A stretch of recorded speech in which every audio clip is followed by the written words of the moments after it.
Yes. Yes, but also no, but 75% yes. I'm like dying at this. It's a spicy take. I mean, Laura, it's a spicy, spicy take.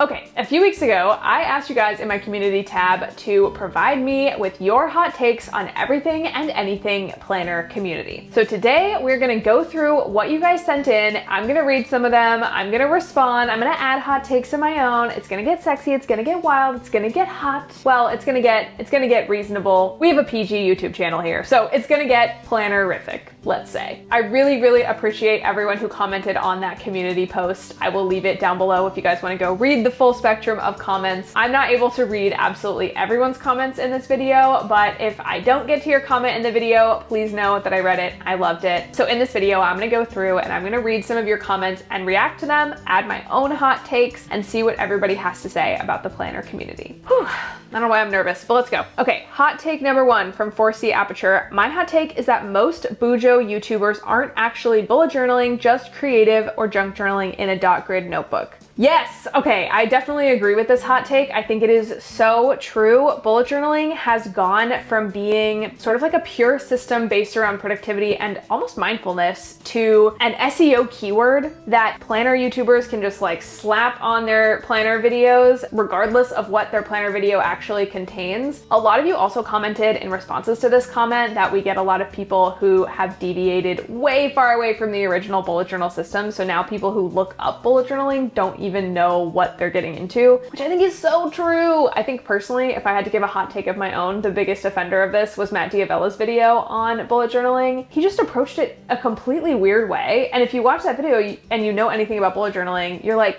this man is not doing what bullet journaling is supposed to be. And I think so many people who are interested in productivity, who are smart about mindfulness, come to bullet journaling expecting it to be something that is as easily digestible and as easily put into effect as Ryder Carroll's original system is. And they end up on these junk journaling or scrapbooking or super artistic channels who are sort of doing their own thing, like who are not really bullet journaling. I mean, I love those people and they make beautiful content and it's very fun to watch someone paint. But unless that painting also involves like a monthly log, a daily log, a future log, I don't know, it's just not bullet journaling to me. Ugh, spicy hot take to start with. Thank you so much for that comment. Madison Brown 3296 says, really hot take. I get quite annoyed with people planner hopping and trying to normalize waste and not sticking to what you have. This actually is a hot take because it is so divisive in the planner community. I feel like on the one hand, I can really understand and respect people who know that they have a planner hopping habit and who are like, I'm just gonna buy the planners that I need to planner hop in and let myself feel that freedom. And on the other hand, I can totally understand looking at it from a perspective of like, okay, but planner hopping isn't really that effective. Like you're not sticking with one system for long enough to actually get anything out of it. So this is, yeah, super spicy hot take. And a lot of you guys definitely commented about planner hopping as an idea being like not very effective, contributing a lot to waste, contributing a lot to capitalism, like all of these sort of ideas that go along with just like buying and buying and buying products and using them and making videos and content out of those products without ever actually sticking into one planner. My hot take to add on to this is that there is a way to do planner hopping right if you approach it with intention. So I think a lot of people end up planner hopping because they are watching a lot of content, my content included, you know, other planner YouTubers content, where they see people using all of these different systems and they are experiencing some kind of dissatisfaction with their system. And so they think, oh, what Rachel in Theory is doing is actually what I want to be doing. I'm going to buy the planner she's using and try that. And then because that system is tailor-made for me, that I tailor-made it for myself, that person might get only limited value out of buying the same planner I bought and setting it up the same way I did. And so then they're back in the cycle of feeling anxious about how their system isn't working for them and thinking that they need to go out, watch more planner content and buy more planners and thus planner hop again. And I think if you're approaching planner hopping from this perspective, you really need to look at yourself and assess, like, how can I make the planners that I have work for me? How can I stick with that system for more than 2 weeks? Like, give it 3 months, and I really do mean 3 solid, difficult months of you struggling through a planner system, figuring out what's working for you, reviewing what doesn't work for you, and tweaking only slightly through those 3 months before you actually planner hop. Because I think most people don't give themselves that time and just let let themselves be led by anxiety. Okay, Jessica Smith says, decorate with me's need to be differentiated from plan with me's because where you are planning to put washi is not the same as how you plan out your workouts, soccer practice pickups, etc. Yes, oh my God,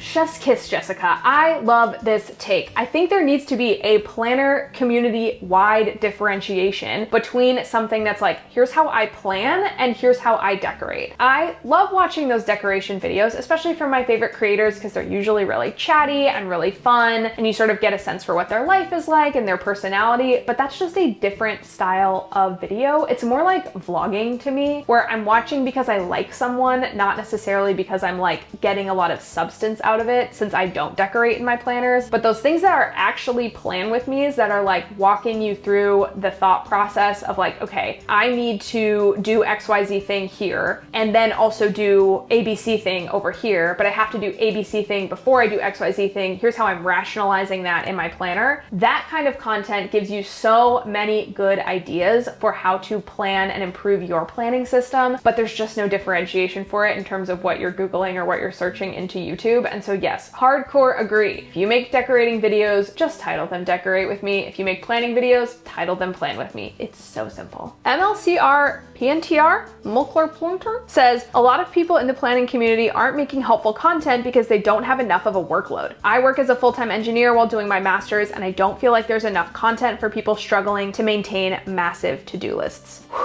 This take is so hot, it would be simply easier for me to jump into the sun than answer it. I've been thinking about that line since we sat down to start this video, and now I don't know if I have a response to this hot take. It's seriously, it's challenging me. I kind of agree with you. There is not a lot of planning content out there, or rather, there is a lot of planning content out there, and it's very difficult to sift through and find the people who are actually serious about showing how they plan really complicated lives, from work to content creation to having kids to doing master's programs, all of this kind of stuff. Many of these things I've done in my life: content creation, YouTube channel, master's degree, full-time job, no kids. You're just gonna have to find your planning content on kids elsewhere. I'm so sorry. So I totally hear you. And one of the guiding principles behind my channel is actually trying to make this type of content that allows for someone with a big life and a busy life and a large scope of things they're trying to accomplish to be able to navigate that through paper planning and through productivity. Because, you know, sometimes if you're just planning like your hair appointments or whatever, it's like, I don't find that relatable as a master's student with a full-time job. You know what I mean? That said, a lot of people did comment with this strange idea that YouTube planner tube creators like have nothing going on, which I think is just very strange. Most of us don't do this full time, for one thing. And for the other thing, most of us have things like kids or degrees or demanding relationships or at-home care that they do for parents or something like that, that they are doing in their planner. So I think it's a fine line to walk between expecting somebody to actually show you how to plan multiple different areas of your life at once, and also judging someone whose planning may not look or sound the way you want it to sound just because their priorities are different from your priorities. There's a bit of a balance there. Also, as a planner tuber, there are a lot of things that I don't show just because of privacy concerns. And for some planner tubers, like their whole job is a privacy concern. Like even talking about where they work or the kind of work they do is a privacy concern. So they may not show that on a channel. So I think we have to give each other a little bit of grace, not judge each other so much for like, oh, that person clearly has nothing going on, when you are only seeing a very small piece of their life. But that said, I do really love the planner tubers out there who really give in-depth, meaningful planning advice about balancing lots and lots of projects, because I need that advice too, and I really appreciate it. Whew, that was a hard one. Okay, let's move on.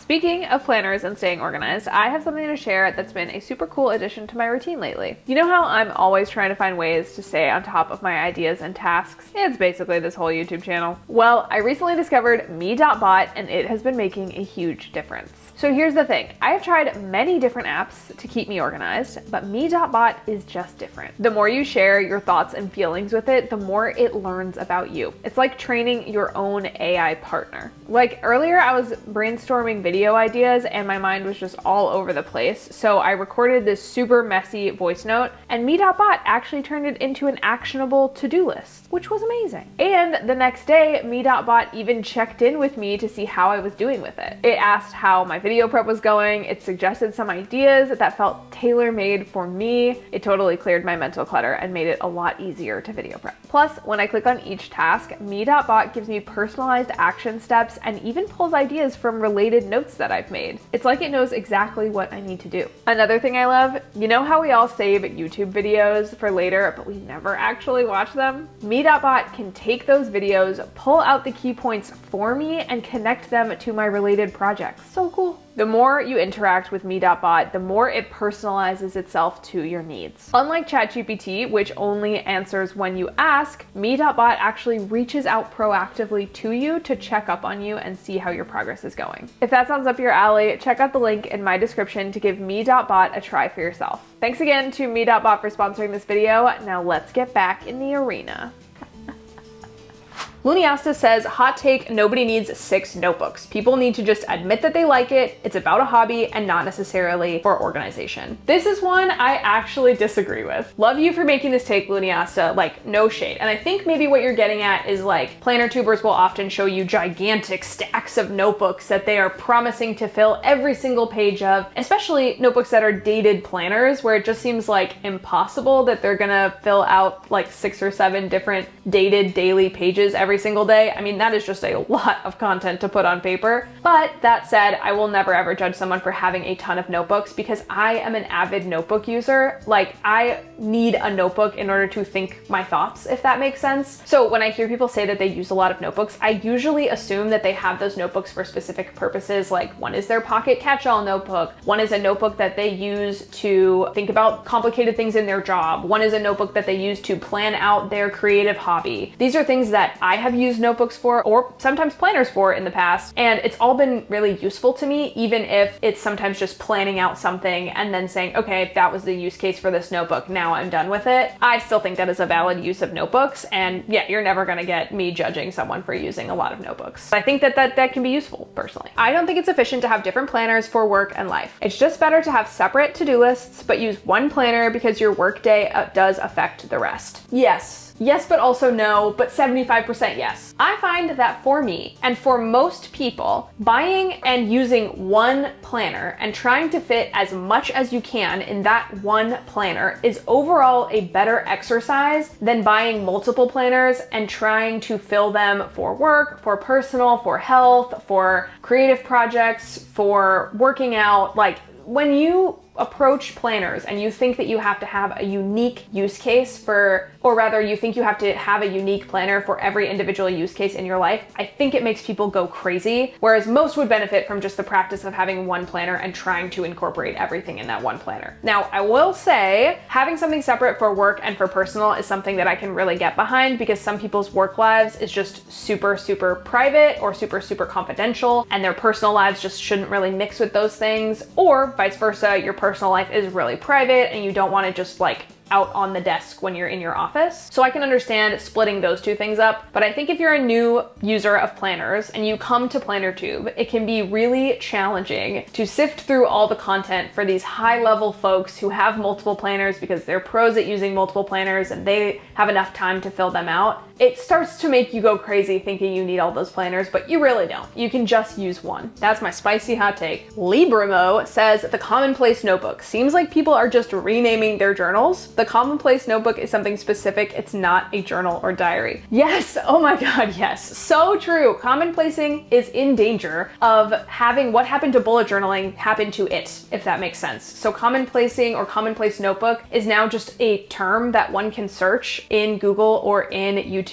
that pulls up all of these different creative junk journal, journaling, like mental health, but also study journals. And it's just this wide range of stuff that people think can fit under this one search term, but commonplacing is something specific and unique and ancient. Pika Pika Mika says undated planners should be more standard than they are, and they should be less ugly.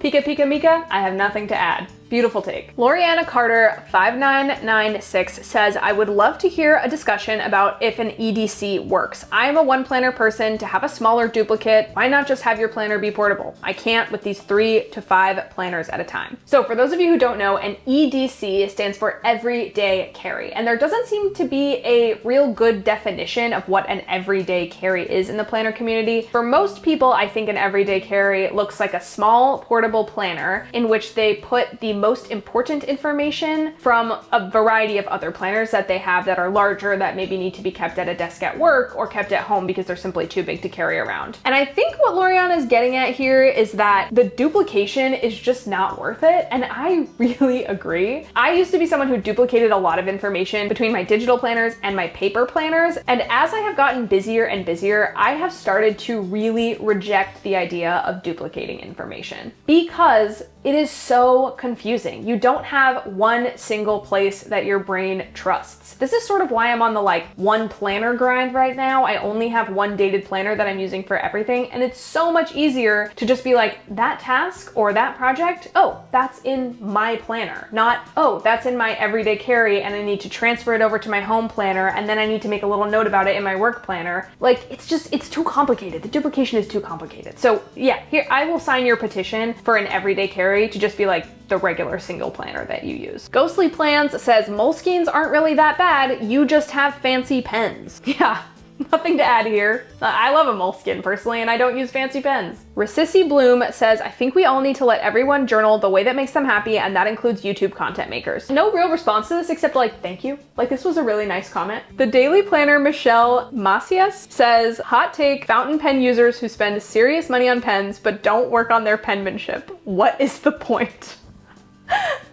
I'm dying at this. Okay, we're not gonna judge anyone for having poor penmanship on this channel, but it does beg the question, if your favorite hobby is writing, should you work on your penmanship? I don't know. Get your hot takes on that one down in the comments. I have no further comments to add. Laura OI says, normalizing planner hopping is just another way of indulging in planner overconsumption. It's a spicy take. I mean, Laura, it's a spicy take. What do I really feel about this? This is making me confront what I actually really feel about planner hopping and overconsumption, which is a good thing, I think. Once again, I will reference my previous answer on planner hopping, which is to say that if you do it intentionally, you can get a lot out of it. In general, I think it does lead to a lot of overconsumption. That anxiety that I mentioned earlier is the same anxiety you feel watching a planner tuber use 3 or 4 different planners and you're like, oh my God, I have to use that planner now, is the same psychological phenomenon that's working on you when you see a lipstick ad and you think you need to buy the lipstick. All marketing